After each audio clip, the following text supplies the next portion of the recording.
नमस्कार प्यारे विद्यार्थियों।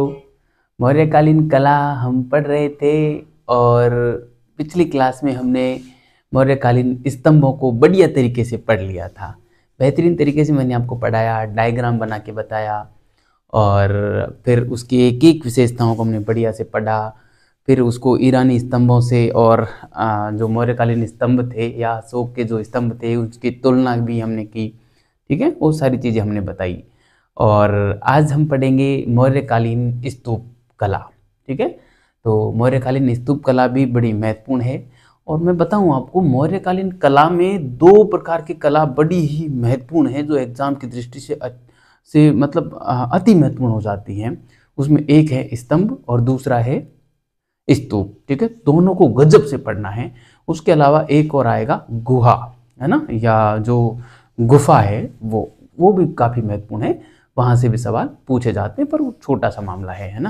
वैसे है तो ये भी छोटा सा, लेकिन यहाँ से अक्सर सवाल जो है छोटी एग्जाम हो बड़ी हो कहीं से भी पूछा जाता है। अक्सर अशोक से जो सवाल पूछे जाते हैं ना वो स्तंभ, स्तूप और शिलालेख यहाँ से ज़्यादा पूछे जाते हैं। बस तीन टॉपिक बड़े ही महत्वपूर्ण हैं। इनको जिसने बढ़िया से तैयार कर लिया, मान के चलो कि सवाल फंस जाता है। ठीक है, मौर्य काल में से सवाल जो आता है तो यहाँ से आने की संभावना प्रबल रहती है, ये आप ध्यान रखना। ठीक है, तो चलिए मैं स्टार्ट करता हूँ आज की क्लास को और हेडिंग डालते हैं मौर्यकालीन स्तूप कला। ठीक है, मौर्यकालीन स्तूप कला। ठीक है, मौर्यकालीन स्तूप कला ये आज का हमारा टाइटल रहेगा और स्तूप को भी हम उसी प्रकार से पढ़ेंगे, ठीक जिसी प्रकार से हमने स्तंभों को पढ़ा था, डायग्राम बनाया था। सॉरी, ठीक है, डायग्राम बनाया था और फिर हम एक एक उसकी विशेषताओं को पढ़े और फिर कहाँ से कौन सा स्तूप मिला वो भी हम जानने का प्रयास करेंगे। उस समय हमने स्तंभों को पढ़ा था, कहाँ कहाँ से मिले, 10 स्थानों की मैंने चर्चा की थी और कौन से स्तंभ पे क्या आकृति थी, है ना, कौन से पशु की आकृति थी, वो सब कुछ मैंने आपको बताया था, है ना। बड़ा ही बेहतरीन तरीके से हमने पढ़ा था। उसी प्रकार से आज हम इसको पढ़ेंगे। विद्यार्थियों, मैं बता दूं आपको, अपना ऐप बन गया है और बस अब आपको 1-2 दिन में मिल जाएगा ऐप। ठीक है, आ गया है, प्ले स्टोर पे भी आ गया है। जैसे मैं आपको नाम बताऊंगा तो आप उसको डाउनलोड कर सकते हैं अपने मोबाइल में, लेकिन अभी मैं चाह रहा हूँ कि उसमें मैं ट्रायल कर लेता हूँ टेस्ट का, किस प्रकार से टेस्ट लिया जाए, कोई प्रॉब्लम तो नहीं आ रही है टेस्ट लेने में, है ना, और रैंक वगैरह शो होती है कि नहीं होती, वो सब कुछ का ट्रायल चल रहा है। और फिर जल्द है जो आपके सामने मैं टेस्ट सीरीज वाला प्रोग्राम भी लेके आने वाला हूँ, जिसमें आप टेस्ट देकर और अपनी तैयारी को निखार सकते हैं, अपनी तैयारी को परख सकते हैं कि हम अन्य लोगों के मुकाबले कहाँ स्टैंड कर रहे हैं।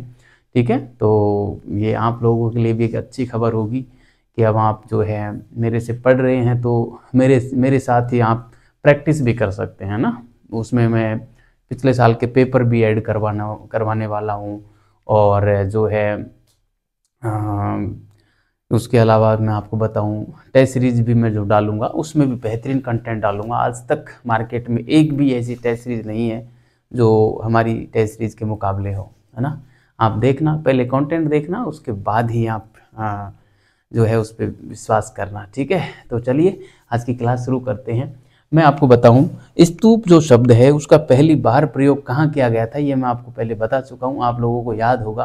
किस किस को याद है कमेंट बॉक्स में कमेंट करके बताना आप। ठीक है, वैसे मैं आपको बता ही देता हूँ कि स्तूप शब्द का पहली बार प्रयोग ऋग्वेद में हुआ है ना। हाँ, स्तूप शब्द का पहली बार प्रयोग ऋग्वेद में हुआ है, मैंने वहाँ पे ऋग्वेद में लिखाया है, पक्का लिखाया है। ठीक है, और अग्नि शब्द के अर्थ के रूप में वहाँ पे इसका प्रयोग हुआ है। ठीक है, ये बात आपको ध्यान में रखनी है। उसके बाद जो है अशोक ने स्तूपों का निर्माण करवाया था मौर्य काल में, तब से ये स्तूप कला जो है मतलब विकसित हुई थी, काफ़ी विकसित हुई थी। वैसे स्तूप जो है अशोक के आने से पहले भी स्तूप बन गए थे, है ना। जैसा कि हमको पता होगा, आपको पता होगा कि जो बौद्ध भिक्षु थे वो अग्नि पूजा के रूप में इन स्तूपों को देखते भी थे, है ना। अग्नि पूजा के रूप में जो है इन स्तूपों को देखते भी थे और जो पिपरहवा का स्तूप है कपिल वस्तु वाला, वो प्राचीनतम स्तूप माना जाता है, मौर्य काल से पहले का स्तूप माना जाता है ना। इसके अलावा एक जो निगाली सागर जो इधर पड़ता है ना, मतलब नेपाल साइड में निगलीवा, वहाँ पे एक कनक मुनि का स्तूप है, वो भी मौर्य काल से पहले का है। आप लोगों को पता होगा निगलीवा के स्तूप को 2 गुना करवाया था अशोक ने। ये किस वर्ष करवाया था ये आप मुझे बताएंगे। मैंने आपको वो साल भी बताई है कि अशोक के शासनकाल का कौन सा वो वर्ष था जब उन्होंने निगलीवा की यात्रा की और कनक मुनि के स्तूप को 2 गुना करवाया। ये बात आप मुझे बताएंगे, ठीक है।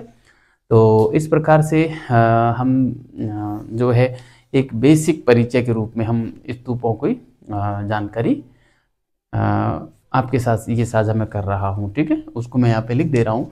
फिर मैं आपको स्तूपों की क्या संरचना होती है वो संरचना मैं यहाँ पे बना के बताऊंगा, ताकि हम एक एक विशेषता को बढ़िया तरीके से तैयार कर सकें और हमारी एग्जाम को बढ़िया तरीके से क्रैक कर सकें, ठीक है। तो चलिए हम यहाँ पे थोड़ा सा परिचय लिखने का प्रयास करते हैं। परिचय में ज़्यादा कुछ है नहीं, 2-3 बातें ही हैं बस, ठीक है।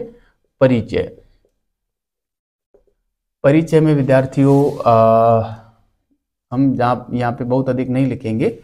परिचय में हम लिखेंगे कि स्तूप शब्द का पहली बार प्रयोग, स्तूप शब्द का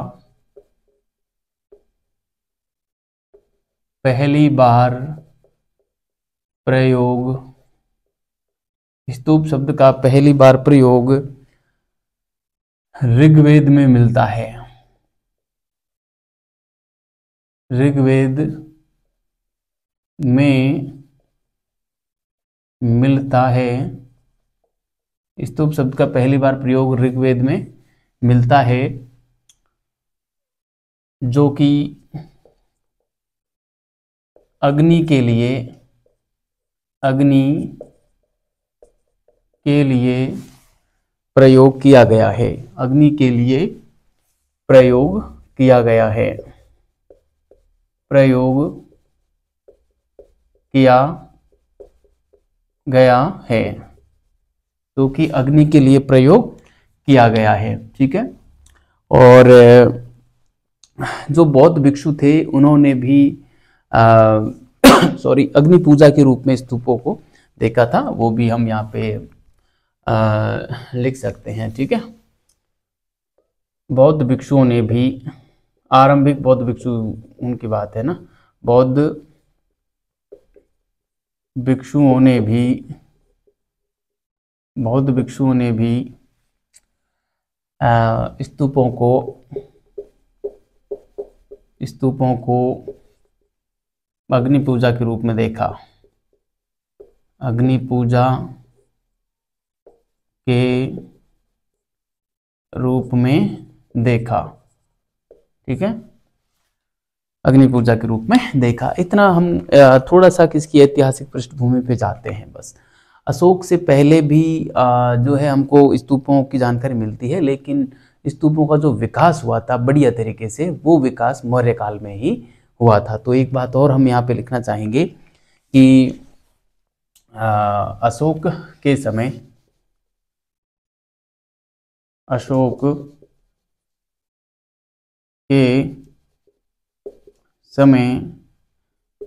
स्तूप कला का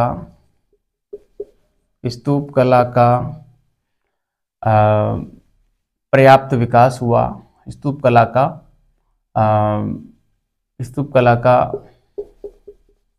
पर्याप्त विकास हुआ। पर्याप्त लिखें या सर्वाधिक कह सकते हैं, चरम पॉइंट भी कह सकते हैं ना। पर्याप्त विकास हुआ, मगर उससे पूर्व भी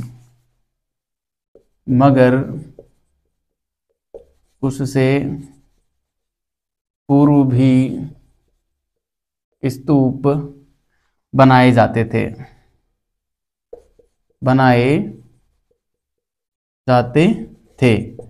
मगर उससे पूर्व भी स्तूप बनाए जाते थे। तो उससे पहले देखो कौन कौन से स्तूप हमको मिले हैं, तो उन स्तूपों में मैं यहाँ पे लिखना चाहूँगा प्यारे विद्यार्थियों, जैसे एक नाम तो मैं यहाँ पे लिखना चाहूँगा, एक नंबर पे पिपरहवा का स्तूप, जो कि हमको मिला है कपिलवस्तु से। ठीक है, प्राचीनतम स्तूप माना जाता है। ठीक है, मैं यहाँ पे लिख रहा हूँ पिपरहवा, पिपरहवा स्तूप है ना, पिपरहवा का स्तूप ये मिला है कपिलवस्तु से। कहाँ से मिला है?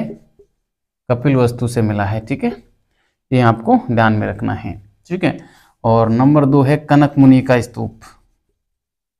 कनक मुनि का स्तूप है ना, निगलीबा, निगलीबा। ठीक है, तो ये आपको दोनों बातें ध्यान में रखनी है विद्यार्थियों, बड़ी ही महत्वपूर्ण बातें हैं। और या सॉरी, यहाँ से किसी किसी भी प्रकार का सवाल आपसे पूछा जा सकता है। ये बात आपको ध्यान रखनी है कि ये जो स्तूप था यह प्राचीनतम स्तूप माना जाता है ना, प्राचीनतम स्तूप। ठीक है, प्राचीनतम स्तूप माना जाता है। ये दोनों स्तूप मौर्य काल से पूर्व के स्तूप माने जाते हैं ना।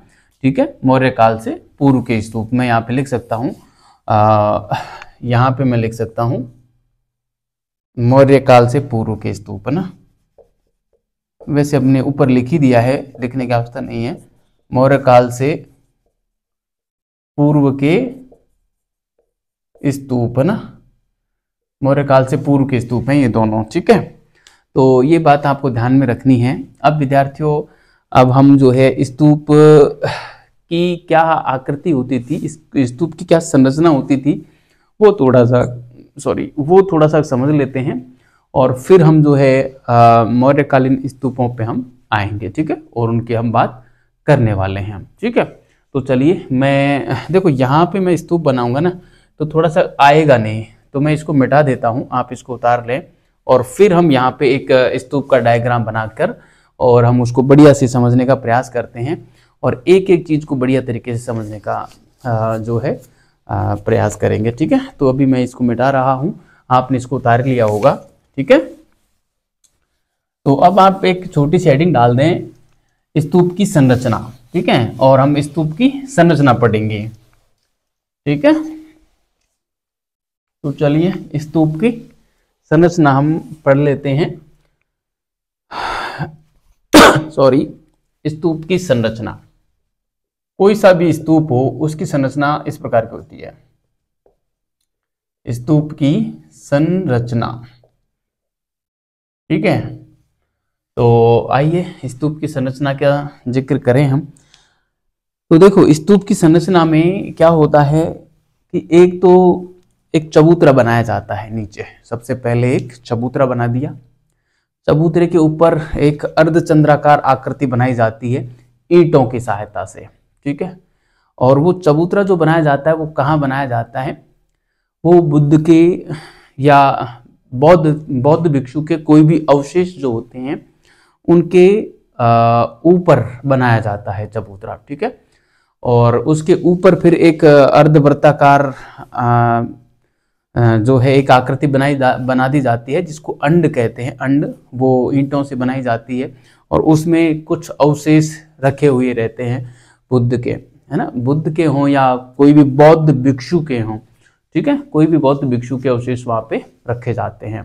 ठीक है, और इस प्रकार की व्यवस्था रहती है। फिर उस जो अर्धवृत्ताकार जो आकृति रहती है, जिसको हम अंड कहते हैं, उस अंड के ऊपर एक हर्मिका लगी हुई रहती है, हर्मिका, है ना, जो कि इस संपूर्ण स्तूप का और सर्वश्रेष्ठ या सबसे पवित्र स्थान माना जाता है। उसको देव सदन भी कहा जाता है, हर्मिका को। ये आपको बढ़िया तरीके से ध्यान में रखना है, पूछा जा सकता है हर्मिका क्या होती है। ठीक है, और हर्मिका जो होती है वो एक वेदिका से घिरी हुई रहती है ना। वेदिका क्या होती है? चारों ओर उसके जो है किसी के भी माध्यम से और एक बाउंड्री टाइप बना दी जाती है। मैं भी समझाने वाला हूँ आपको वेदिका क्या होती है। वेदिका दरअसल स्तूप में कई ऐसे स्तूप होते हैं जिसमें 3-3 वेदिकाएं होती हैं। वो कहाँ कहाँ होती हैं? जैसे एक तो संपूर्ण जो है उसको घेरे हुए रहता है स्तूप को चारों ओर से, वो एक तो वो वेदिका हो गई। जैसे हम चार दीवारें नहीं बनाते का, मंदिर के चारों ओर ऐसे दीवार बना दी, है ना, और उसके ऊपर हम ऐसे सीमेंट के पाए खड़े कर देते हैं या कोई रेलिंग बना देते हैं, तो उसको बोलते हैं वेदिका। ठीक है, वेदिका। तो एक वेदिका तो हो गई वो। दूसरी वेदिका रहती है उस गोल जो अंड होता है, अर्धवृत्ताकार आकृति जो होती है उसको घेरे हुए रहती है, जो चबूतरे के ऊपर बनाई जाती है, एक वेदिका होती है वो। और तीसरी वेदिका जो होती है वो होती है उस अंड के ऊपर जो हर्मिका होती है, उस हर्मिका को चारों ओर से घेरे हुए रहती है। इस प्रकार से 3 वेदिका भी इसमें पाई जाती हैं। अब मैं बात करूं हर्मिका के ऊपर वाली स्थिति की, तो हर्मिका के ऊपर एक यष्टि भाग होता है, ऐसे यष्टि भाग है ना, बिल्कुल जो एक्सल टाइप का होता है ना, यष्टि भाग होता है। और उस यष्टि में 3 छत्र लगे हुए रहते हैं ना, जैसे एक मान लो ये एक्सल है ना। एक्सल क्या होता है, हमारी जो गाड़ियां रहती हैं 4 व्हीलर या और उससे बड़ी गाड़ियां, उनमें आता है एक्सल, जिसमें टायर पहनाए जाते हैं, है ना। जैसे एक टायर यहाँ पहना दिया, एक टायर यहाँ पहना दिया, है ना। अब इन दो यहाँ से वो घूमता है ऐसे, तो फिर वो टायर भी घूमते हैं और उसके साथ ही गाड़ी आगे चलती रहती है। तो उसी प्रकार का एक्सल रहता है। वो एक्सल को आप ऐसे खड़ा मानिए, है ना, कि वो गाड़ियों में तो ऐसे रहता है एक्सल, है ना, लेकिन वो जो यष्टि भाग है वो ऐसे खड़ा होता है ना। और उसमें 3 छत्र, एक यहाँ पे, एक यहाँ पे, एक यहाँ पे लगे हुए रहते हैं। ठीक है, ये आकृति रहती है किसकी, स्तूप की। ठीक है, और स्तूप के अंदर जो मैंने बताया आपको कि एक चबूतरा बना हुआ रहता है, उस चबूतरे पर ऊपर चढ़ने के लिए सीढ़ियां बनी हुई रहती हैं, है ना। क्या बनी रहती हैं, सीढ़ियां बनी हुई रहती हैं। तो उन सीढ़ियों को सोपान कहा जाता है। क्या कहा जाता है, सोपान कहा जाता है। और उस चबूतरे को मेधी कहा जाता है ना। चबूतरे को क्या कहा जाता है, चबूतरे को मेधी कहा जाता है। ठीक है, इसके अलावा जो है एक द्वार भी होता है इसमें, जिसको तोरण द्वार कहते हैं, है ना। मतलब जो हमारा अर्धवृत्ताकार जो अंड है, जिसको हम अंड बोल रहे हैं, उसमें अंदर घुसने के लिए या उन अवशेषों को रखने या अवशेषों से कोई सामान को का आदान प्रदान करने हेतु जो भी उनका काम रहता होगा, उसके लिए एक दरवाजा वो रखा जाता था। उस दरवाजे को तोरण द्वार कहा जाता था। ठीक है, तो आप समझ गए होंगे क्या क्या आकृति होती थी। मैं यहाँ पे बनाकर और आपको समझाने का और प्रयास करूँगा, फिर हम उनके बारे में लिख देंगे डिटेल से। ठीक है, तो देखो विद्यार्थियों, मैं यहाँ पे बात करूँ मैं यहाँ पे बात करूँ कि कैसे क्या होता था। तो मान लीजिए आप यहाँ पे ये कोई चबूतरा है। ठीक है, यहाँ पे हम मान लेते हैं कि ये कोई चबूतरा है। ठीक है, क्या है, ये कोई चबूतरा है ना। इस प्रकार से मान लो कि कोई ये चबूतरा है। मेरे को बनाना तो आता नहीं है चबूतरा, वैसे चबूतरा क्या, मेरे को पेंटिंग बनानी आती नहीं है, शौक बड़ा है। ये आप ऐसे कोई एक चबूतरा समझिए। ठीक है, आपको लग रहा है ये चबूतरे जैसा, कोई नहीं लग रहा ना। किसी के घर में बनाने चले जाओ ना, तो सब जूते दे के भगा देंगे कि चलो भग जाओ यहाँ से। ठीक है, लेकिन इसमें हम थोड़ा कंफ्यूज हो जाएंगे, ये तो थोड़ा सा बैठ नहीं पाया। आप इसको इतना ही समझिए फिलहाल, चलो इतना ही समझिए कि ये कोई चबूतरा है। ठीक है, ये क्या है, कोई एक चबूतरा है। चबूतरे को क्या कहा जाता है, मेधी कहा जाता है चबूतरे को। ठीक है, ये कोई चबूतरा है। ठीक है, इस चबूतरे के ऊपर एक इस प्रकार से अर्धवृत्ताकार क्या होती थी, एक संरचना होती थी अर्धवृत्ताकार। ठीक है, इस अर्धवृत्ताकार संरचना को कहा जाता था मेधी, अंड कहा जाता था। मेधी तो ये चबूतरा हो गया। मैं यहाँ पे लिखना भी चाहूंगा, ये चबूतरा क्या है, ये है चबूतरा। ठीक है, आप समझ जाएंगे चबूतरा लिखा है तो। और चबूतरे को कहा जाता था मेधी। ठीक है, क्या कहा जाता था, मेधी कहा जाता था। इस चबूतरे पर ऊपर चढ़ने के लिए यहाँ पे मान के चलिए आप, यहाँ पे इस प्रकार की जो है, ये क्या है, समझ गए होंगे आप, क्या है, सीढ़ियाँ हैं ये, है ना। क्या है ये, सीढ़ियाँ हैं, सीढ़ियाँ हैं। इन सीढ़ियों को कहा जाता था सोपान। क्या कहा जाता था? सोपान कहा जाता था। सीढ़ियों को कहा जाता था सोपान, चबूतरे को कहा जाता था मेधी। ठीक है, अब ये अर्धवृत्ताकार आकृति जो आपको दिख रही है, इसको कहा जाता था अंड। क्या कहा जाता था? अंड कहा जाता था, अंड, है ना, अंड, इसको अंड कहा जाता था। ठीक है, अब सॉरी, इस अंड में यहाँ पे एक जो है प्रवेश द्वार रहता था, है ना।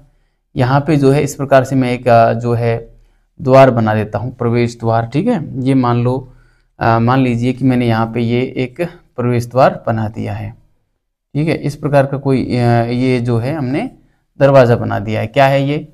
प्रवेश द्वार है ना। क्या है? प्रवेश द्वार है, प्रवेश द्वार। इसको तोरण द्वार कहा जाता था। क्या कहा जाता था? तोरण द्वार कहा जाता था। ठीक है, तोरण द्वार इसको कहा जाता था। ठीक है, आपको बढ़िया से समझ में आ रहा होगा। इसके अलावा यहाँ पे जो है, यहाँ पे बुद्ध के या किसी भी बौद्ध भिक्षु के अवशेष रखे जाते थे, अवशेष, है ना, अवशेष। ठीक है, भिक्षु के अवशेष यहाँ पे रखे जाते थे। किसके अवशेष होते थे? भिक्षुओं के।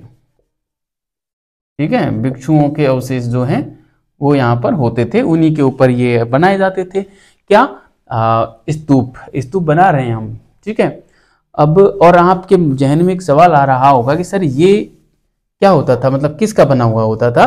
तो ये होता था ईंटों का बना हुआ, है ना। जैसे इसमें ईंट लगा दी जाती थी। मान लीजिए ये कोई ईंट है ना, ये कोई ईंट है, इस प्रकार से ये कोई ईंट है ना, इस प्रकार से ये कोई एक ईंट ये लगा दी, है ना, इस प्रकार से ये जो है ये ईंट लगा दी, इस प्रकार से ये जो है ईंट लगा दी।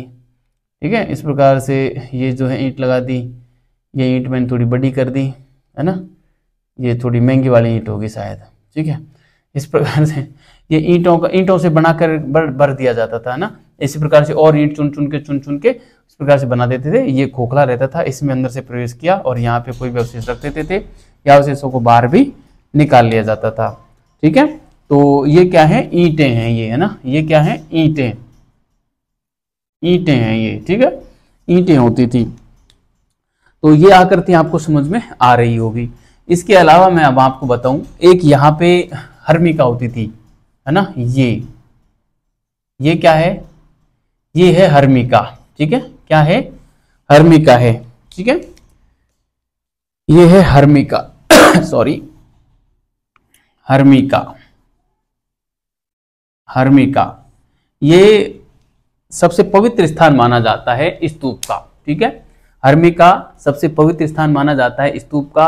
और मैं यहाँ पे इस अलग कलर के पेन से लिखना चाहूँगा, हर्मिका को सबसे पवित्र स्थान माना जाता है। इसे देव सदन भी कहा जाता है। ठीक है, मैं यहाँ पे लिखूंगा इसे देव सदन भी कहा जाता है। एक बात तो ये, इसे देव सदन भी कहा जाता है और स्तूप का सबसे पवित्र स्थान माना जाता है। स्तूप का सबसे पवित्र स्थान माना जाता है। ठीक है, स्तूप का सबसे पवित्र स्थान माना जाता है, ये बात भी आपको ध्यान में रखनी है। ठीक है, पूछ सकते हैं कि स्तूप का सबसे पवित्र स्थान कौन सा माना जाता है, तो उसमें फिर हर्मिका, मेधी, अंड, है ना, छत्र, इस प्रकार से जो है यष्टि, ऐसे शब्द वहाँ पे मिलेंगे आपको। ठीक है, तो ये ध्यान रखने हैं कि स्तूप का सबसे पवित्र स्थान जो है वो हर्मिका माना जाता है। ठीक है, दूसरी बात हम करें, इसके ऊपर और क्या होता था? इसके ऊपर जो होता था विद्यार्थियों, वो होता था एक यष्टि भाग होता था, है ना। जैसे मैं यहाँ पे बताऊं कि ये एक यष्टि भाग है ना।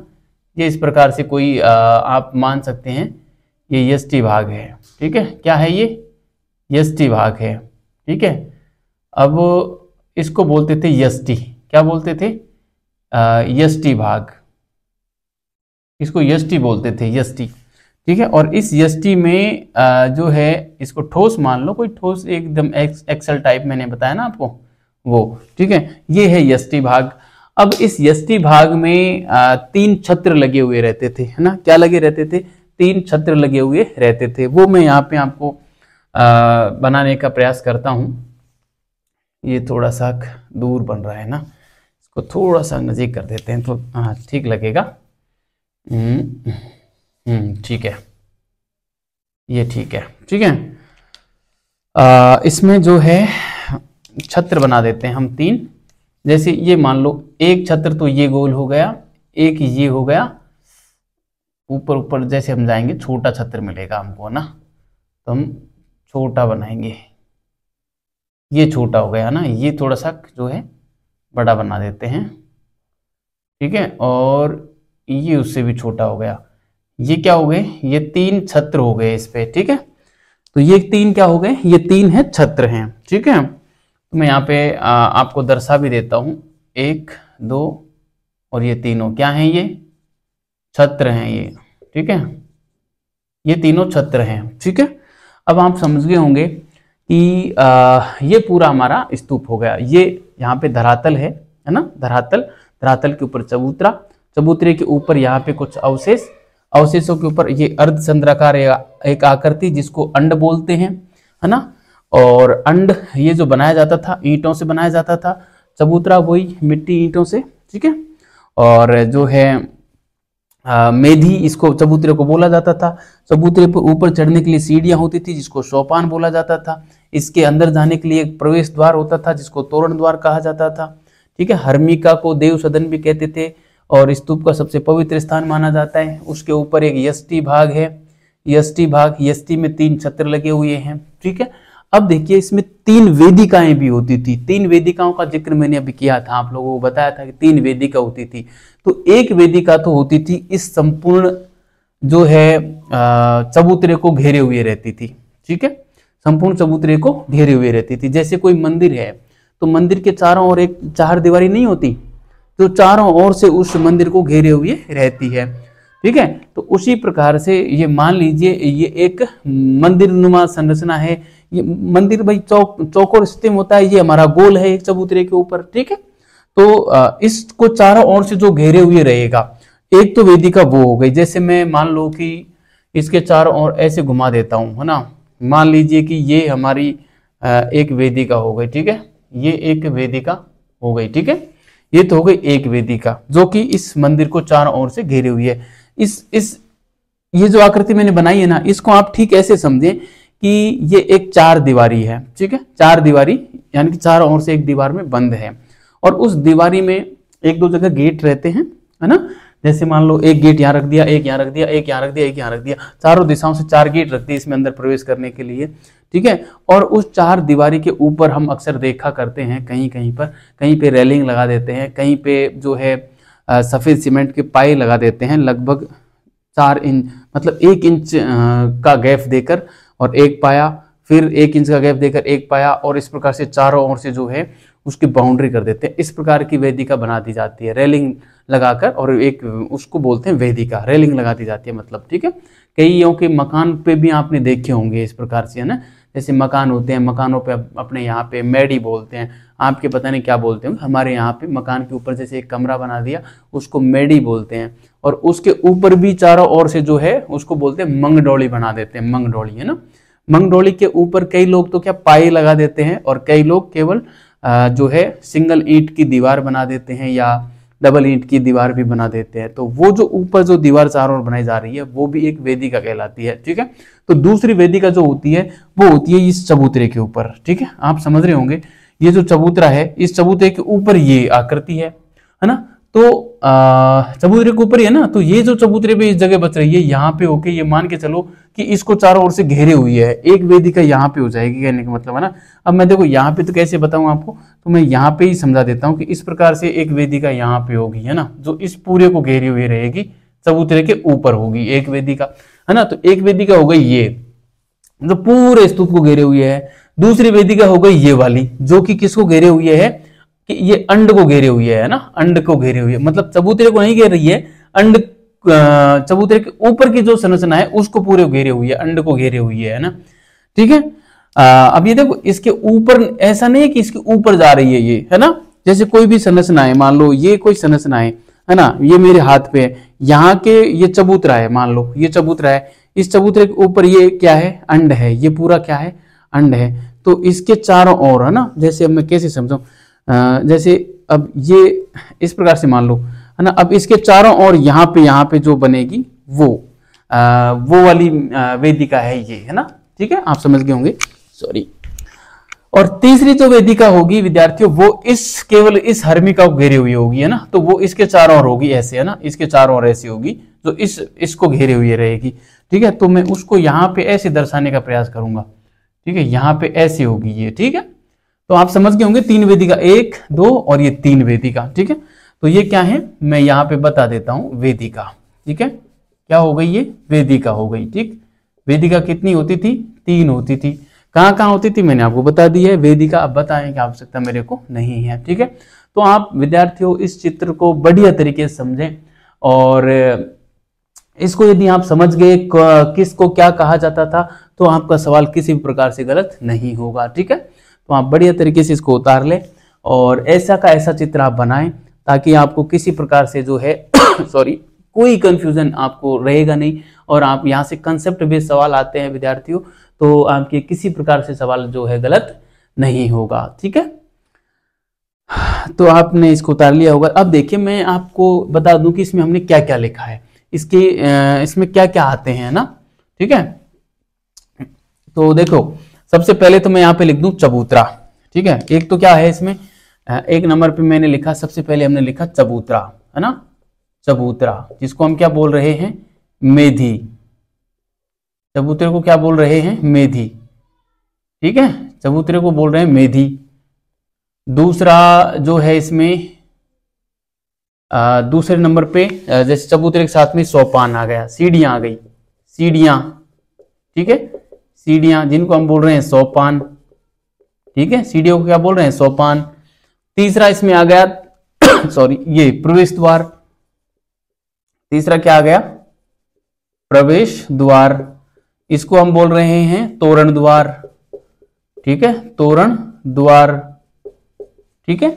इसके अलावा इसमें एक आ गई फिर ये वाली वेदिका की बात कर लेते हैं, वेदिका, वेदिका आ गई, है ना। वेदिका 3 प्रकार की हैं, वो मैंने यहाँ पे 3 लिख दिया। 5वें नंबर पे ये अंड आ गया, है ना, क्या आ गया, अंड आ गया, ठीक है, 5वें नंबर पे अंड आ गया।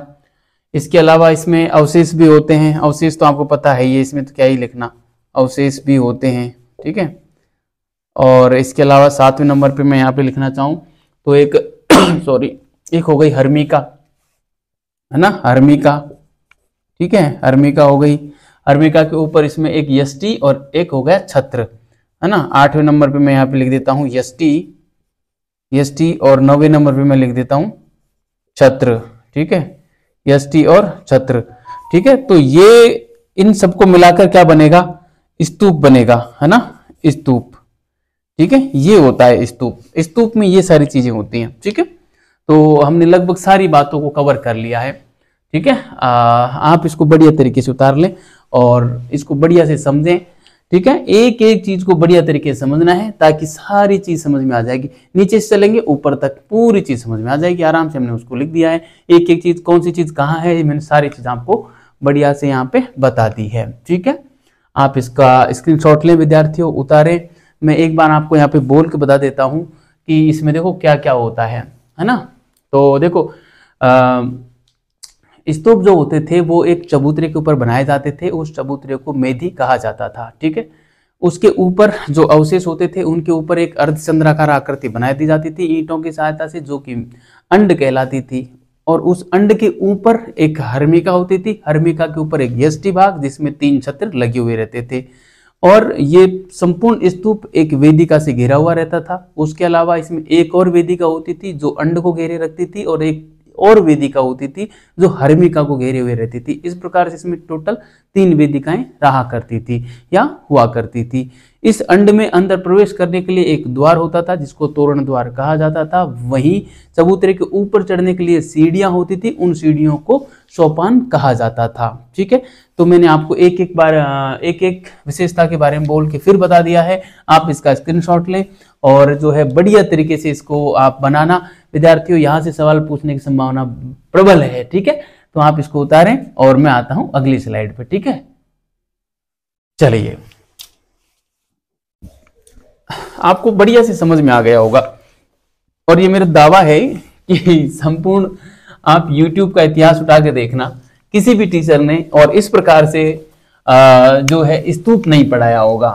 स्तूप क्या, स्तंभ भी नहीं पढ़ाया होगा। जो मैंने पिछले क्लास में स्तंभ पढ़ाया था, अशोक के स्तंभ, अक्सर वहाँ विद्यार्थी बड़े कंफ्यूज में रहते हैं कि कैसे थे, ईरानियों के स्तंभों से उनकी कैसे विशेषता मिलती है या किस प्रकार से जो है उनमें असमानता नजर आती है। किसी को पता ही नहीं चल पाता था ना, बड़ा कंफ्यूजन रहता था। लेकिन मेरी क्लास देखने के बाद आपको ये कंफ्यूजन क्लियर दूर हो गया होगा कि अशोक के स्तंभों में और ईरान के स्तंभों में क्या अंतर था, क्या विशेषताएं समान थी, क्या असमान थी, है ना, वो सारी चीजें हैं। उसी प्रकार से स्तूप को, इस क्लास को देखकर आपको, मुझे नहीं लगता किसी प्रकार का कोई कंफ्यूजन यहाँ पे रहने वाला है। अब मैं आपको बताऊं स्तूपों के जो है प्रकार हम थोड़ा सा देख लेते हैं।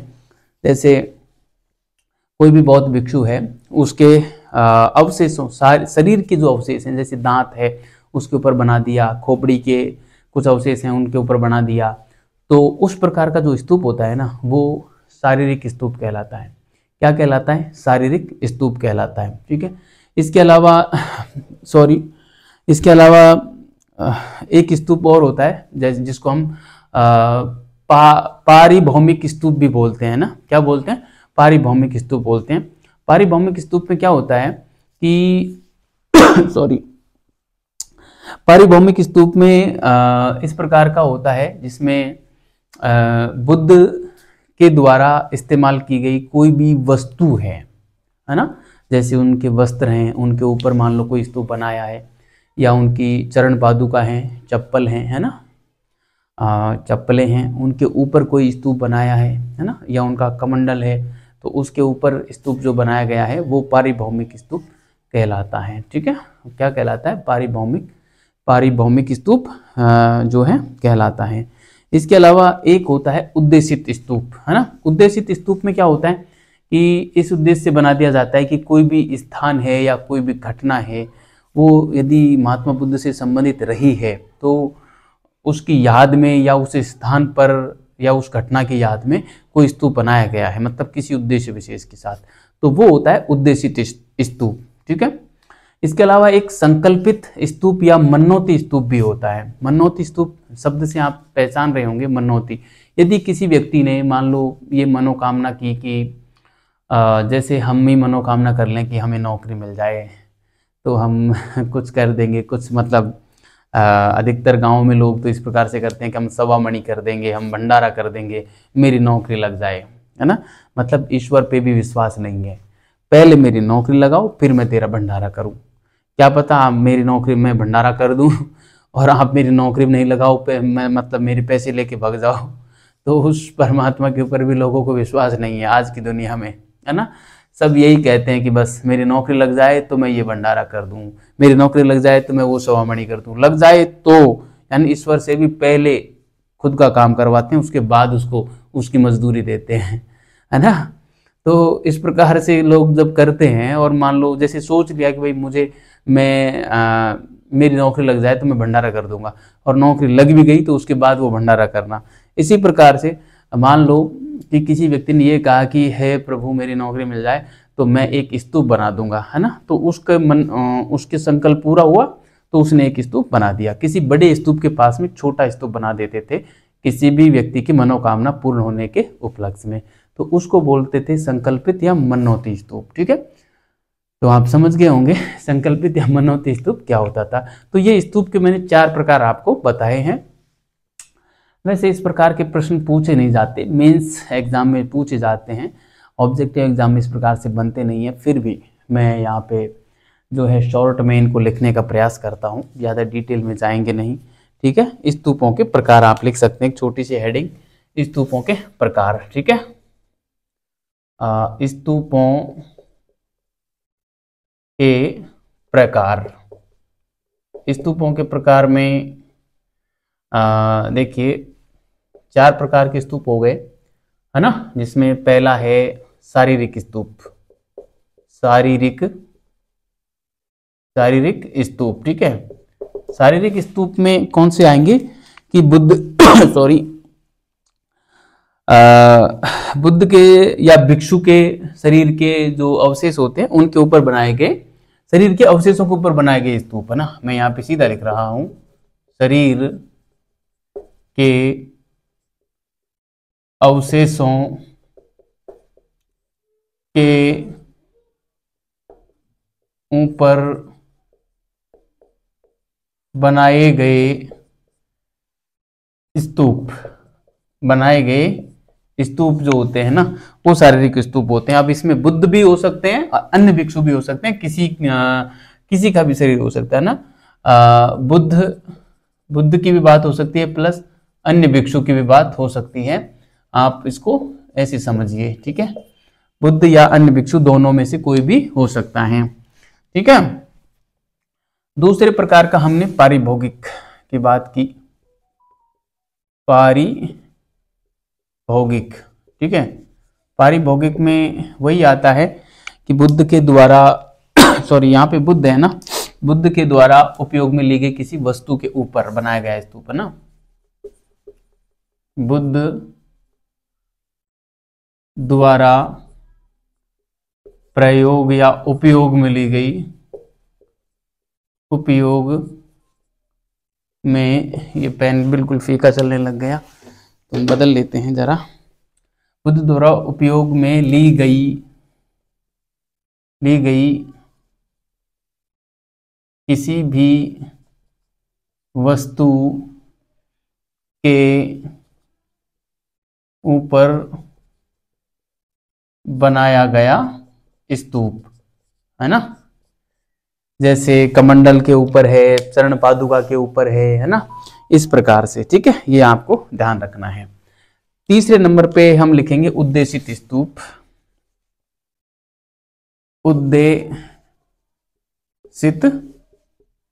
स्तूप। ठीक है, इसमें हमने स्तूप नहीं लिखा ना, उद्देशित स्तूप। ठीक है, तो उद्देशित स्तूप में कौन सा आएगा कि महात्मा बुद्ध से संबंधित कोई भी घटना है या कोई स्थान है वहां पर बनाया गया स्तूप, है ना। तो मैं यहाँ पे अलग कलर के पेन से लिख रहा हूं, चलिए। बुद्ध से संबंधित घटना या स्थान पर निर्मित स्तूप, है ना। ठीक है, ये बात आपको ध्यान में रखनी है। ठीक है, उद्देशित स्तूप, बुद्ध से संबंधित घटना या स्थान पर निर्मित स्तूप जो होता है वो उद्देशित स्तूप में आता है। और नंबर 3 हो गया हमारा। नंबर 4 पे मैं लिखूं तो वो हो जाएगा जो है हमारा संकल्पित या मनोती स्तूप। ठीक है, संकल्पित या मनोती स्तूप, है ना। मनोकामना पूर्ण होने पर बड़े स्तूप के पास में कोई छोटा स्तूप बना दिया जाना। ठीक है, तो सॉरी मैं यहाँ पे लिखना चाहूंगा मनोकामना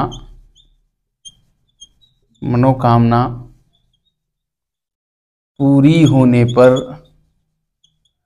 बड़े स्तूप के पास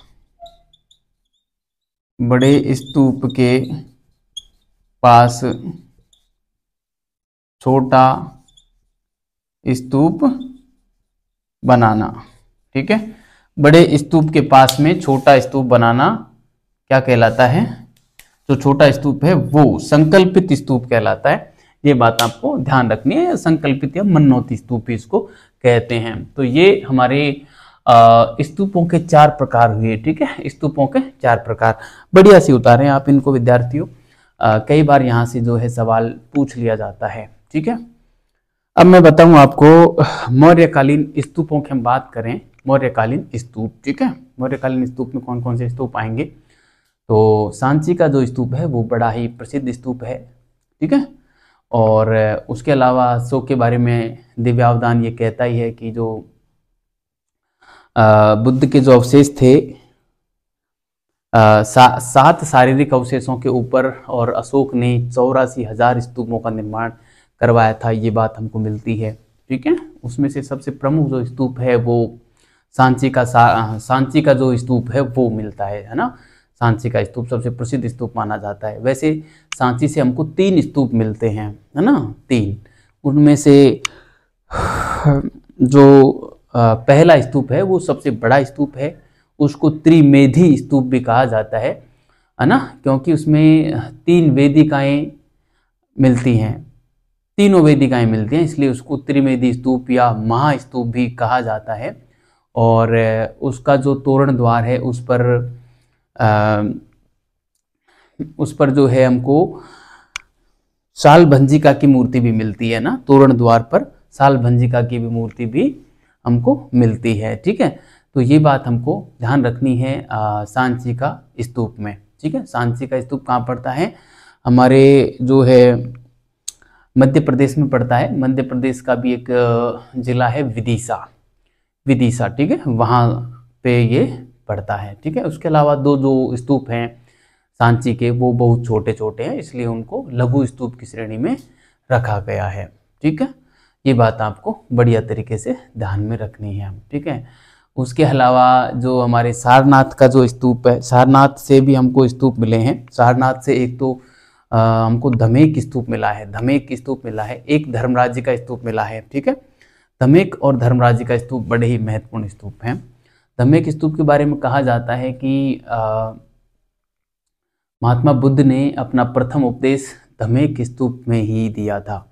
ठीक है, इसके अलावा एक और स्तूप है, वो है धर्मराज का स्तूप। ठीक है, ये ध्यान रखना, धर्मराज का स्तूप नाम से एक स्तूप तक्षशिला में भी है, जिसको अशोक ने ही अपने पुत्र कुणाल की स्मृति में बनवाया था। ये बात आपको ध्यान रखनी है। ठीक है, और धमेक स्तूप हो गया हमारा तक्षशिला का। इसके अलावा एक भरहुत का स्तूप भी है ना, भरहुत का स्तूप, ये मध्य प्रदेश के सतना जिले में है। ठीक है, ये भी अशोक के समय इसका निर्माण प्रारंभ हो गया था, लेकिन इनका निर्माण कार्य पूरा जो हुआ वो मौर्योत्तर काल में हुआ, है ना। इसलिए हम इन जो स्तूप कला है उसको बड़ी डिटेल से जो पढ़ेंगे वो मौर्योत्तर काल में पढ़ेंगे, है ना। बहुत बेहतरीन तरीके से पढ़ेंगे हम स्तूप कला को, लेकिन मौर्योत्तर काल में पढ़ेंगे। ठीक है, यहाँ पे तो जो है थोड़ा सा कम पढ़ रहे हैं हम, है ना। तो चलिए हम आगे पढ़ते हैं। मौर्यकालीन स्तूप हेडिंग डालते हैं यहाँ पे, है ना, मौर्यकालीन स्तूप, मौर्यकालीन स्तूप। ठीक है, मौर्यकालीन स्तूप में मैं बात करूं तो यहाँ पे हम लिखेंगे, सबसे पहली बात मैं यहाँ पे लिखूं कि दिव्यावदान के अनुसार, दिव्यावदान के अनुसार अशोक ने 7 शारीरिक अवशेषों के ऊपर 84,000 स्तूपों का निर्माण करवाया था। ठीक है, ये बात आपको ध्यान में रखनी है कि अशोक ने जो है 84,000 स्तूपों का निर्माण करवाया था। ये बात वो पहले भी मैंने आपको एक जगह जिक्र किया है, आप बताना कि वो कौन सा स्रोत है जिसमें अशोक कहता है कि उसने कलिंग युद्ध के बाद जो है, जब वो काफ़ी दिनों तक, तो करीब 1 साल तक तो वो बौद्ध उपासक रहा, उसके बाद उसने जो है बुद्ध के अवशेषों पर 84,000 स्तूपों का निर्माण विभिन्न स्थानों पर अपने राज्य में करवाया था। तो ये बात कहाँ लिखी मिलती है मैंने आपको बताया है, वो स्रोत आप बताएंगे कमेंट बॉक्स में कमेंट करके, ठीक है। और एक बात हमारी ये हो जाती है, ठीक है। इसके अलावा हम बात करें दूसरी, तो सांची का स्तूप हम पढ़ें, सांची का स्तूप, ठीक है। सांची के स्तूप में यहां से हमको 3 स्तूप मिले हैं, है ना, यहां से 3 स्तूप, यहां से 3 स्तूप मिले हैं। कितने स्तूप मिले हैं? 3 स्तूप मिले हैं। 3 में से सॉरी, पहला जो स्तूप है वो महास्तूप कहलाता है ना, पहला स्तूप, पहला स्तूप, पहला स्तूप। इसकी विशेषता क्या है? एक तो इसको महास्तूप कहते हैं, है ना, महास्तूप या त्रिमेधी स्तूप भी कहा जाता है, त्रिमेधी स्तूप भी कहा जाता है। त्रिमेधी स्तूप क्यों कहा जाता है? कारण ये है कि 3 वेदिका जो मैंने अभी आपको बताई वो प्रत्येक स्तूप में नहीं होती, लेकिन यहाँ के स्तूप में है, इसलिए इसको त्रिमेधी स्तूप कहा जाता है, ठीक है। तो मैं यहाँ पे लिखना चाहूंगा 3 वेदिकाओं, 3 वेदिकाएं होने के कारण, है ना, 3 वेदिकाएं होने के कारण, ठीक है, सॉरी, 3 वेदिकाएं होने के कारण इसको त्रिमेधी स्तूप कहा जाता है, महास्तूप या त्रिमेधी स्तूप कहा जाता है। ये बात आपको ध्यान में रखनी है, ठीक है। और सॉरी, इसका निर्माण अशोक ने करवाया था प्रारंभ, ठीक है, और बाद में जाके इनका निर्माण होता रहा था, ठीक है। तो हम यहाँ पे लिखेंगे इसका निर्माण अशोक ने करवाया था, रेड पेन से लिख देता हूँ, निर्माण जो किया वो अशोक था ही, अशोक ने, ठीक है। और इसके तोरण द्वार पर, इसके तोरण द्वार पर किसकी मूर्ति है? साल भंजिका की मूर्ति लगी हुई है, ये बात आपको ध्यान रखनी है। साल भंजिका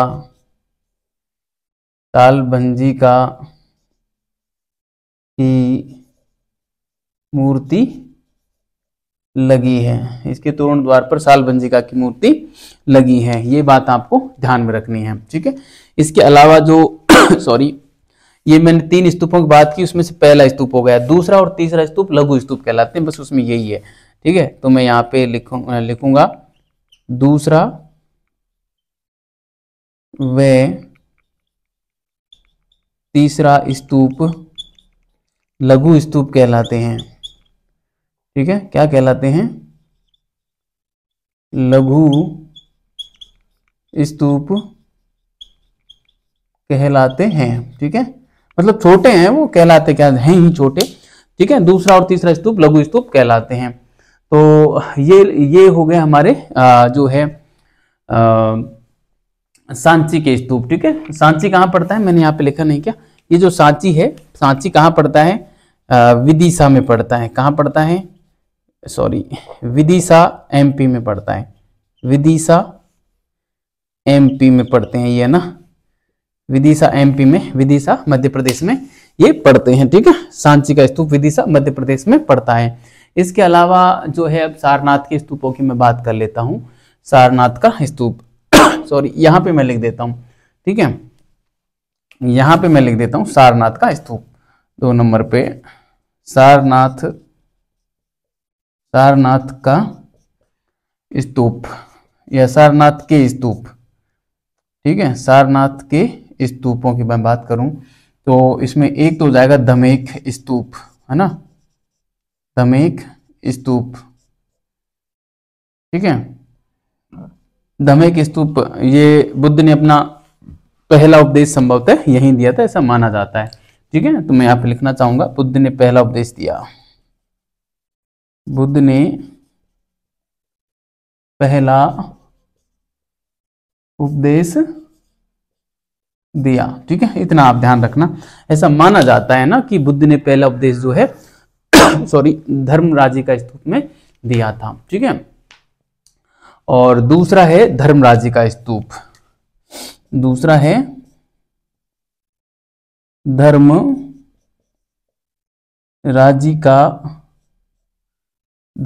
का स्तूप। ठीक है, दूसरा धर्मराजी का स्तूप है। तो ये बात आपको ध्यान में रखना है। ठीक है, इसके अलावा जो है धर्मराजी का स्तूप सॉरी आप ध्यान रखना, मैं यहाँ पे अन्य डाल के मैं लिख रहा हूँ, अन्य है ना, अन्य में एक तक्षशिला में मिलता है धर्मराजी का स्तूप।